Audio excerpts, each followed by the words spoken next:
गरुड़ ने नागों से पूछा कि कौन सा ऐसा कार्य है जिसको करने से उसकी माता को दासित्व से छुटकारा मिल जाएगा। उसके नाग भाइयों ने अमृत लाकर देने के लिए कहा। गरुड़ ने अमृत की खोज में प्रस्थान किया।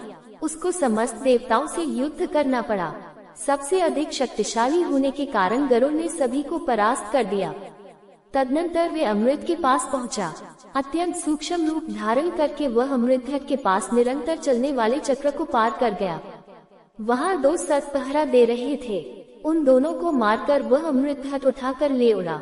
उसने स्वयं अमृत का पान नहीं किया था। ये देखकर विष्णु ने उसके निर्लिप्त भाव पर प्रसन्न होकर उसे वरदान दिया कि कह बिना अमृत पिए भी अजर अमर होगा तथा विष्णु ध्वजा पर उसका स्थान रहेगा। गरुड़ ने विष्णु का वाहन बनना भी स्वीकार किया। मार्ग में इंद्र मिले। इंद्र ने उससे अमृत कलश मांगा और कहा कि यदि नागों ने इसका पान कर लिया तो अत्यधिक अहित होगा।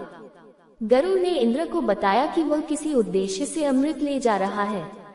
जब वह अमृत कलश कहीं रख दे, इंद्र उसे ले ले। इंद्र ने प्रसन्न होकर गरुड़ को वरदान दिया कि नाग उसकी भोजन सामग्री होंगे। तदनंतर गरुड़ अपनी माँ के पास पहुँचा। उसने नाग को सूचना दी कि वह अमृत ले आया है। नाग विंता को दासित्व से मुक्त कर दे तथा स्नान कर ले।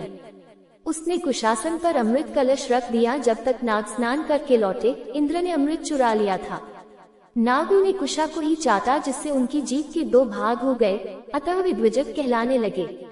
इंद्र को बालखिल्य महर्षियों से बहुत ईर्ष्या थी। रुष्ट होकर बालखिल्य ने अपनी तपस्या का भाग कश्यप मुनि को दिया तथा इंद्र का मन नष्ट करने के लिए कहा।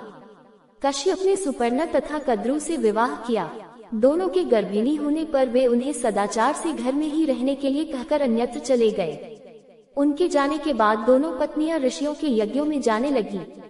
वे दोनों ऋषियों के मना करने पर भी हविष्य को दूषित कर देती थी। अतः उनके शाप से वे नदियां अपगा बन गईं। लौटने पर कश्यप को ज्ञात हुआ। ऋषियों के कहने से उन्होंने शिवाराधना की। शिव के प्रसन्न होने पर उन्हें आशीर्वाद मिला कि दोनों नदियां गंगा से मिलकर पुनः नारी रूप धारण करेगी। ऐसा ही होने पर प्रजापति कश्यप ने दोनों का सीमांतोन्नयन संस्कार किया। यज्ञ के समय कद्रु ने एक आंख से संकेत द्वारा ऋषियों का उपहास किया। अतः उनके शाप से वह कानी हो गई। कश्यप ने पुनः ऋषियों को किसी प्रकार प्रसन्न किया।